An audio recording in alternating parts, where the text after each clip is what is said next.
आगे चलते हैं। अब इसका जो सिंपल मेन, जिस तरह आपको मैंने बताया था प्रॉब्लमेटिक एसेस का, इसका सिंपल सा एक स्ट्रक्चर आप अपने पास नोट कर लीजिए। जो मेन वेरिएबल्स आप बना सकते हैं, उसमें आपका इंट्रोडक्शन है, आपकी थीसिस स्टेटमेंट है, फिर आपके सपोर्टिंग आर्ग्यूमेंट्स आ जाएंगे, जो भी आपका अपना वो होगा। अगर आपको जरूरत पड़ती है या आर्ग्यूमेंट्स कम पड़ते हैं, तो आप कोई अगर इशू बेस्ड स्टेटमेंट है तो उसके सॉल्यूशंस भी दे सकते हैं। आप फिर कंक्लूजन भी लिख सकते हैं। कंक्लूजन तो मस्ट है लिखना, इंट्रोडक्शन भी मस्ट है, ये ऑप्शनल नहीं है। ऑप्शनल आपका है सिर्फ सॉल्यूशन वाला पोर्शन, बाकी आपके सपोर्टिंग आर्ग्यूमेंट्स भी देने हैं। अब ये भी हो सकता है, ये बिल्कुल सिंपलेस्ट फॉर्म ऑफ स्ट्रक्चर में बता रहा हूँ आपको। उसके अलावा भी आप उसको अगर एडवांस लेवल पे चले जाएं या डिफरेंट तरीके से, आप उसमें WH वर्ड्स का भी इस्तेमाल कर सकते हैं। WH वर्ड्स कौन से होते हैं? कि how, what, which. For example मैं आपको दे रहा हूँ कि आपको आगे चलते हैं। आगे चल के मैं एक आउटलाइन जो सैंपल डिस्कस करूंगा, उधर मैं आपको बताऊंगा कि किस तरह दूसरे WH वर्ड्स भी इस्तेमाल हो सकते हैं। फिलहाल for your understanding, the simple structure of argumentative essay is just to give supporting arguments and then go to conclusion. If needed solutions आप दे सकते हैं। फैक्टर्स आपने क्या रखेंगे अपने माइंड में? अगर आपका जहन काम नहीं कर रहा, आपके पास आर्ग्यूमेंट्स नहीं आ रहे, तो आप इन चीजों को रेफर कर सकते हैं। यहाँ से हो सकता है कोई आपको एग्जाम्पल मिल जाए, कोई एक आइडिया मिल जाए, कोई पैराग्राफ बन जाए। आपकी हिस्ट्री है, हिस्ट्री में से आप ढूंढ लें कि कोई एग्जाम्पल मिल रहा है, कोई आइडिया मिल रहा है। आप रिलीजन में से ले सकते हैं आइडिया, साइंस में से ले सकते हैं, लिटरेचर में से ले सकते हैं, depends on the nature of topic. Examples of great personalities आप एक दो ऐड कर सकते हैं। पर्सनल इंफॉर्मेशन या ऑब्जर्वेशन आप देख सकते हैं। एथिक्स, सोसाइटी के बारे में आप डिस्कस करते हैं, लिटरेचर के बारे में डिस्कस कर सकते हैं, कस्टम्स एंड ट्रेडिशंस के बारे में डिस्कस कर सकते हैं, एजुकेशन के करंट सिनारियो के बारे में, rise and fall of Nations के बारे में, वॉर्स वगैरह के बारे में आप जो है किसी कहीं कहीं पे आपको अगर जरूरत पड़ती है, तो इन चीजों से या पिछली जो चीजें मैंने फैक्टर्स लिखवाए थे उनसे भी मदद ली जा सकती है। अगर आपसे आर्गुमेंट्स क्रिएट नहीं हो रहे, या आपका दिमाग काम नहीं कर रहा है, आपके पास प्रैक्टिस नहीं है, या आपके पास नॉलेज की कमी है, तो आप इनको रेफर कर सकते हैं। अदरवाइज अगर आपकी रीडिंग अच्छी है, आपकी नॉलेज अच्छी है, आपको जरूरत नहीं है इन चीजों में पढ़ने की। ये एग्जांपल है जी, is colonial mentality impeding the progress of Pakistan? Question mark. ये देखें, आर्ग्यूमेंटेटिव ऐसे है, ऊपर क्वेश्चन मार्क दिया हुआ है। इसकी आउटलाइन है, आप देखें इस तरह स्ट्रक्चर में आपको बता रहा हूँ। स्ट्रक्चर है इसका, पहले ऊपर आउटलाइन दी हुई है, फिर खूबसूरत तरीके से लिखा हुआ इंट्रोडक्शन, कॉलन देके वहीं पे स्टेंस क्लियर है, yes comma colonial mentality is impeding the progress of Pakistan. मतलब एग्जामिनर को कोई कंफ्यूजन नहीं है कि बच्चे ने स्टेंस क्या लिया है। ऊपर क्वेश्चन है, नीचे इंट्रोडक्शन में ही एक ही लाइन में, आउटलाइन में ही उसको क्लैरिटी आ गई कि ये कहना क्या चाह रहा है, इसका स्टेंस क्या है। फिर आगे थीसिस स्टेटमेंट है, the colonial mindset has pushed Pakistan towards socio-economic, religious, political, and security wars. Doubtlessly, it is a hurdle in the progress of Pakistan. Colonial mentality ने धकेल दिया है पाकिस्तान को माशरती, इक्तसादी, मजहबी, सियासी और सिक्योरिटी के मसाइल में। इसमें कोई शक नहीं कि पाकिस्तान की प्रॉब्लम में कॉलोनियल मेंटेलिटी बहुत बड़ी रुकावट है। अब आप देख लें, थोड़ा सा ऑब्जर्व कर लें, थोड़ा सा इसको एनालाइज कर लें। इंट्रोडक्शन के सामने यस करके क्लैरिटी आ गई एग्जामिनर को कि बच्चा लिख क्या रहा है, इसका स्टेंस क्या है। स्टार्ट में no confusion at all. Thesis statement में बताया गया है उसको कि पाकिस्तान को माशरती, इक्तसादी, मजहबी, सियासी और सिक्योरिटी के मसाइल में धकेला गया है, और इसकी वजह, इसमें कोई शक नहीं है, और दोबारा वही आपकी स्टेंस रिपीट हो रहा है कि it is hurdle in progress of Pakistan. मतलब एग्जामिनर जब पढ़ेगा तो एग्जामिनर को पता होगा कि उधर इसने ये स्टेटमेंट लिया है, फिर इससे थीसिस स्टेटमेंट में आएगा, वो ये कहेगा कि ये माशरती मसलों पे भी डिस्कस करेगा, सोशल मसल इश्यूज पे भी करेगा, इकोनॉमिक इशू पे भी करेगा, रिलीजियस इश्यूज पे भी करेगा, पॉलिटिकल इश्यूज पे भी करेगा, सिक्योरिटी इश्यूज पे भी डिस्कस करेगा कि इसने किस तरह पाकिस्तान को पीछे धकेल दिया है। मतलब ये अपना आर्गुमेंट इन सारे एंगल्स पे पूरा करने की कोशिश करेगा कि किस तरह कॉलोनियल मेंटेलिटी ने पीछे धकेल दिया है मुल्क को या रुकावट है तरक्की में। आगे चलते हैं, आगे चलते हैं कि सपोर्टिंग आर्ग्यूमेंट्स, सिंपल। अब यहाँ पे लिखा हुआ है सिंपली सपोर्टिंग आर्ग्यूमेंट्स। आप ये भी लिख सकते हैं, how colonial mentality is impeding progress of Pakistan, question mark. ये भी आपका वेरिएबल बन सकता है। सपोर्टिंग आर्ग्यूमेंट्स भी आप सिंपली लिख सकते हैं। अब पहला आर्ग्यूमेंट क्या है, ये अपने स्टेंस दे रहा है प्रूफ करने के लिए कि, या आर्ग्यूमेंट्स दे रहे हैं, ये सारे पैराग्राफ्स हैं जितने भी आर्ग्यूमेंट्स हैं, एक स्टेंस है उसको प्रूफ करना है। The dynastic politics is relic of colonialism. अब कॉलोनियलिज्म में क्या था, बादशाह थी, तो आर्ग्यूमेंट दे रहा है कि बादशाह थी या खानदानी या मोरूसी सियासत है जो कॉलोनियल टाइम से शुरू हुई। वो वडेरों को सपोर्ट करते थे, जिनका वोट बैंक होता था उन्हीं को लीडर बनाते थे, और वो उसी टाइम की हमें गिफ्ट मिला हुआ है, अभी तक चल रहा है, उसी की निशानी है।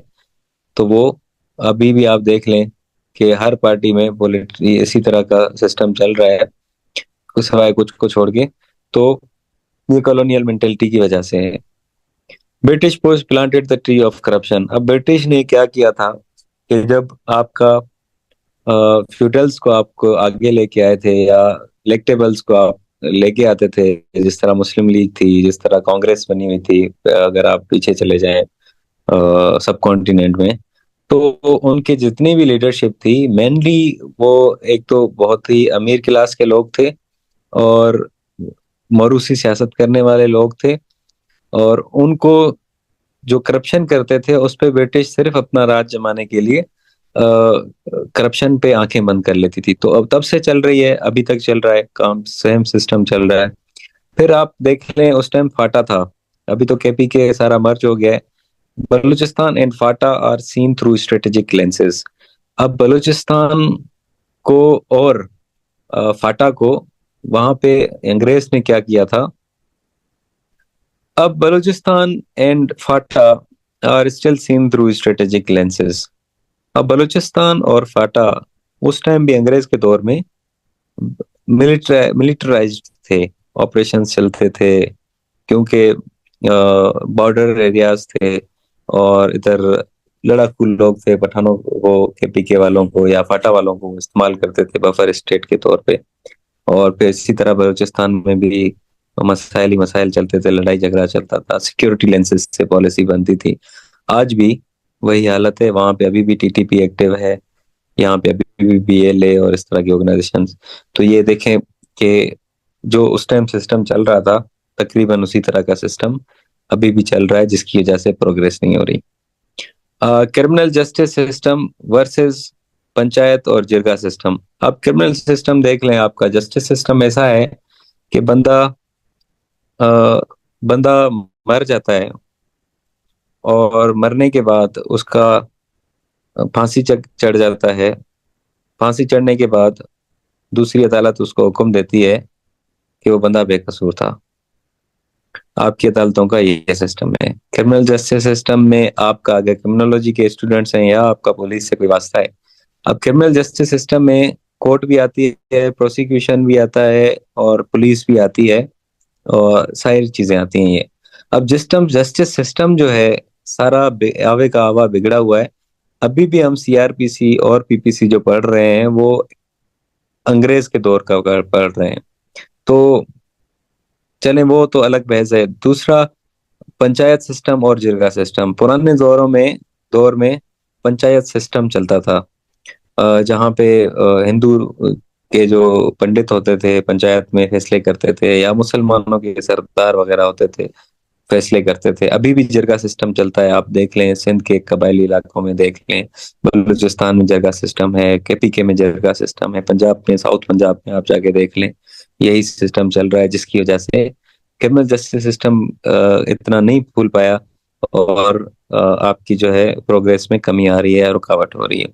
आप उसके बाद जो है फ्यूडलिज्म स्टिल प्रिवेल्स। आप देख लें कि जो सरदारी सिस्टम है, वडेरा सिस्टम है, चौधरी वाला जो सिस्टम है, खान वाला जो सिस्टम है, वो अभी तक जो है चल रहा है, जिसकी वजह से लोग प्रोग्रेस नहीं कर पा रहे हैं, हर्डल है पाकिस्तान की। फिर एक आर्गुमेंट है, religion is used as a political tool. मजहब जो है उसको भी पॉलिटिकल टूल के तौर पर यूज किया जा रहा है। British did the same, used Christian missionaries to spread their tentacles. British जो है उन्होंने अपनी जो क्रिश्चियन मिशनरी होती थी उनको इस्तेमाल करते थे अपनी पॉलिटिकल गेंस के लिए, अपना इन्फ्लुएंस बढ़ाने के लिए। इसी तरह अभी भी देख लें, आपका रिलीजन का हमेशा इस्तेमाल होता रहा है पाकिस्तान में, और जिसकी वजह से पाकिस्तान जो है उसमें बहुत ज्यादा रुकावट है प्रोग्रेस में। Human development is not the top most priority, but it is did the same. आपका ह्यूमन डेवलपमेंट में आपकी आती है एजुकेशन और हेल्थ मेनली। आपकी एजुकेशन पे उस टाइम भी फोकस नहीं था, आपकी हेल्थ पे उस टाइम भी फोकस नहीं था, आपकी एजुकेशन और हेल्थ पे अभी भी फोकस नहीं है। तो it is almost same situation. अभी भी हम कॉलोनियल माइंडसेट की तरह चल रहे हैं, जिसकी वजह से तरक्की नहीं हो पा रही। ये एक आर्ग्यूमेंट है। फिर एक आर्ग्यूमेंट है security state versus welfare state. अब एक होती है सिक्योरिटी स्टेट, जिसकी जिस जिस जो सिक्योरिटी स्टेट होती है उसके अंदर जो सिक्योरिटी फोर्सेस होती हैं या सिक्योरिटी इस्टेब्लिशमेंट होती है, उसका बहुत ज्यादा किरदार होता है हर चीज में। और जो वेलफेयर स्टेट होती है, वो वेलफेयर स्टेट में एक तो सिविलियन लीडरशिप होती है, और उसके अलावा वहाँ पे लोगों को सारे ह्यूमन राइट्स जितने भी है कि पाकिस्तान जो है अभी तक कोई वेलफेयर स्टेट बना नहीं है। ना किसी को नौकरी मिलती है, ना किसी को हेल्थ की पर गवर्नमेंट प्रोटेक्ट करती है, ना किसी को फ्री एजुकेशन मिलती है। तो हम एक सिक्योरिटी स्टेट हैं जिसमें सिक्योरिटी फोर्सेस का या एस्टेब्लिशमेंट का बहुत ज्यादा किरदार है। और या जो है हम हमेशा पैरानॉइड स्टेट में हैं, मतलब हम हमेशा दुश्मनों से डरे हुए हैं और सिर्फ अपनी सिक्योरिटी पे खर्चे करते जा रहे हैं। तो इसी तरह की हमारी सिचुएशन है। तब भी इसी तरह था कि जो ब्रिटिश था वो अपनी आर्मी के थ्रू आया था यहाँ पे। इसमें देख लें कोई आर्ग्यूमेंट्स बहुत ज्यादा हैं, क्योंकि आर्ग्यूमेंट्स बहुत ज्यादा हैं तो इसीलिए जरूरत नहीं थी कोई भी और वेरिएबल ऐड करने की। आगे कुछ आर्ग्यूमेंट्स हैं वो पढ़ लेते हैं, आपको क्लैरिटी आएगी। Gap between rules and the ruler rulers and the ruled. अब जो हाकिम वक्त हैं या हुक्मरान हैं, उनके और अवाम के दरमियान जो फासला है वो ब्रिटिश के टाइम में भी था, अब भी है। उस पे फिर आपने प्रूफ करना है पैराग्राफ में। फिर आपका दूसरा आर्गुमेंट है, अब जो उस टाइम था अभी भी है, तो इसीलिए प्रोग्रेस नहीं हो पा रही, माइंडसेट कॉलोनियल है। Foreign policy of Pakistan mirrors colonial mentality. आप फॉरेन पॉलिसी देख लें पाकिस्तान की, तो आपको पता चलेगा कि अभी भी हमारी फॉरेन पॉलिसी में भी कॉलोनियल मेंटेलिटी पाई जाती है। अभी भी जो है हम अपने जो कोशिश करते हैं, जो मास्टर्स हैं उनको खुश करें। जिस तरह चाइना हो गया या जिस तरह अमेरिका हो गया, जो भी पावरफुल कंट्रीज हैं उनको खुश करने की कोशिश करते हैं। CPEC and shadows of colonial mentality. आप सीपेक देख लें, उसकी पॉलिसीज देख लें, उसमें भी देख लें आपका एक टाइप की कॉलोनी आहिस्ता आहिस्ता हो सकता है कि जिस तरह आपके जो मिल रहे हैं, जितने आप कर्जे लेके जा रहे हैं, वो आहिस्ता आहिस्ता आपका गवादर आपके हाथ से निकल सकता है। फिर आपका human rights, particularly woman rights are at stake. आप वुमन राइट्स को देख लें, उस टाइम भी उसको वुमन को सती करके जलाया जाता था। आज भी देख लें, ऑनर किलिंग के ऊपर मार दिया जाता है, एसिड थ्रो किया जाता है, नौकरियां नहीं दी जाती, चार दीवारी में कैद किया जाता है। A lot of issues are there. उस टाइम भी थे, अभी भी है। हालांकि 21वीं सदी चल रही है, और अंग्रेज के टाइम में जो कानून चल रहे थे या जिस तरह वुमन के साथ ट्रीट किया जाता था, अभी भी तकरीबन वैसी सिचुएशन है। इंस्टीट्यूशन जिसकी वजह से हम 50% of our population are not utilising उनको, जो एसेट्स हैं हमारी, जो फीमेल पॉपुलेशन है, उनको हमने लायबिलिटी में कन्वर्ट कर दिया just because of our colonial mentality. Institutions are lacking capacity and competency due to colonial mentality. अब आपके इंस्टीट्यूशंस देख लें, जितने भी इंस्टीट्यूशंस देख लें, उनमें कॉलोनियल मेंटेलिटी पाई जाती है, ना उनमें कॉम्पिटेंसी है, ना उनमें कैपेसिटी है। फिर the curve on freedom of expression, आपको किसी को बोलने की कुछ इजाजत नहीं है, आप मीडिया पे पाबंदियां हैं। तो ये उस टाइम भी इसी तरह था, अंग्रेज इसी तरह करता था, आज भी वही चल रहा है। तो इसका मतलब है कि अभी तक सेम सिचुएशन है, कॉलोनियल मेंटेलिटी मौजूद है हमारे अंदर, जिसकी वजह से हम तरक्की नहीं कर पा रहे। Social stagnation is result of colonial mentality. अब सोशल स्टेगनेशन किसको कहते हैं? सोशल स्टेगनेशन, सपोज मैं आपको समझाऊं, कि वो होता है कि आपकी जो सोसाइटी की मिडिल क्लास है, वो बूम ना कर सके, वो ऊपर ना चढ़ सके। आपका गरीब गरीब रहे, अमीर अमीर रहे, और जो एलिट सोसाइटी है, एलिट क्लास है, वही हुकूमत करती रहे, और जो बीच की मिडिल क्लास सोसाइटी है वो बूस्ट ना कर सके, खुद को बूम ना कर सके, आपकी इंडस्ट्रियलाइजेशन नहीं हो सके, आपके लोग जो हैं नीचे से ऊपर ज्यादा नहीं जा सके। इसको सोशल स्टेगनेशन कहते हैं। वहीं पे उसी तरह सोसाइटी चल रही है, उस टाइम भी ऐसे ही था, अभी भी ऐसे ही है। The economic nosedive and colonial mentality, उस टाइम भी गुर्बत बहुत ज्यादा थी, उस टाइम इतना लोग अमीर नहीं थे। इकोनॉमिक अभी भी देख लें, सिचुएशन डाउन जा रही है, डाउन डाउन की तरफ ही जा रहे हैं हम। नोज डाइव का कहते हैं जिस तरह आप गोता लगाते हैं पानी में, आपकी इकोनॉमी में इसी तरह गोता लगाया है नीचे, और नीचे ही जा रही है, ऊपर नहीं उठ रही। Pakistan bureaucracy too also toes the lines of colonial masters, आप ब्यूरोक्रेसी को देख लें, आपकी जो ब्यूरोक्रेसी है उस टाइम भी इसी तरह उसके काम करती थी, अभी भी उसी तरह काम करते हैं। The law of land and colonial mentality, आपके कानून सारे पुराने हैं, अंग्रेज के टाइम के चल रहे हैं, कॉलोनियल माइंडसेट है अभी तरह, वही अभी तक वही जो है आप इस्तेमाल कर रहे हैं कानून, कॉलोनियल मेंटेलिटी को लेके हुए। Civil military imbalance reflects colonial mentality, उस टाइम भी जो है सिविल और मिलिट्री पॉपुलेशन में बहुत बड़ा डिफरेंस होता था। अभी भी उसी तरह आपको नजर आ सकता है, सिविल मिलिट्री इम्बैलेंस, बैलेंस नहीं है, दोनों के ताल्लुकात एक पेज पे नहीं होते। कभी मिलिट्री अपना चला रही होती है, कभी सिविलियन अपना चलाने की कोशिश करते हैं, लेकिन चला नहीं पाते बेचारे। तो Urdu language and colonial mentality आप देख लें, अपने जब आपने पाकिस्तान बनाया था तो आपने कहा था कि उर्दू आपकी नेशनल लैंग्वेज होगी, और अंग्रेजी जो है, जो जो चीज़ें अंग्रेजी में है, वो आहिस्ता आहिस्ता चल के आगे जाके मेरे ख्याल में 15 साल था तो उर्दू में हो जाएंगी। तो लेकिन आपका देखें, अभी भी आप इंग्लिश कैसे पढ़ रहे हैं, और जब तक आपको अंग्रेजी नहीं आती है, आपको लिखना नहीं आता, अंग्रेजी पढ़नी नहीं आती, आप जो है कोई एग्जाम पास नहीं कर पाते। उर्दू की वैल्यू खत्म हो गई है, अब सारे जो है अंग्रेजी आ गई है, तो उर्दू आपने छोड़ दी। अभी तो लोग पढ़ते भी नहीं है, पहले नॉवेल्स किताबें पढ़ते थे, अब तो पढ़ने और लिखना भी नहीं आती काफी लोगों को उर्दू। तो हम कॉलोनियल मेंटेलिटी लेके, अंग्रेज की माइंड सेट लेके अभी तरह उसी तरह चल रहे हैं, अपनी लैंग्वेज को भी पीछे कर दिया है। अब फिर उसमें कंक्लूजन लिखी है कि whole discussion encapsulates that colonial mentality is bottleneck in Pakistan progress. ये सारी डिस्कशन इस चीज को प्रूव करती है कि कॉलोनियल मेंटेलिटी पाकिस्तान की तरक्की में एक बहुत बड़ी हर्डल है। इंट्रोडक्शन में भी क्लैरिटी थी, और कंक्लूजन में भी क्लैरिटी है। होपफुली आपको अंडरस्टैंडिंग या क्लैरिटी आ गई होगी कि आपने प्रूफ कैसे करना है खुद को। आगे असाइनमेंट है, असाइनमेंट बहुत ज्यादा इंपॉर्टेंट है, लेट मी रिपीट दिस, कि अगर इसको आप नहीं करेंगे तो आप नहीं सीखेंगे। Make outline on following topics.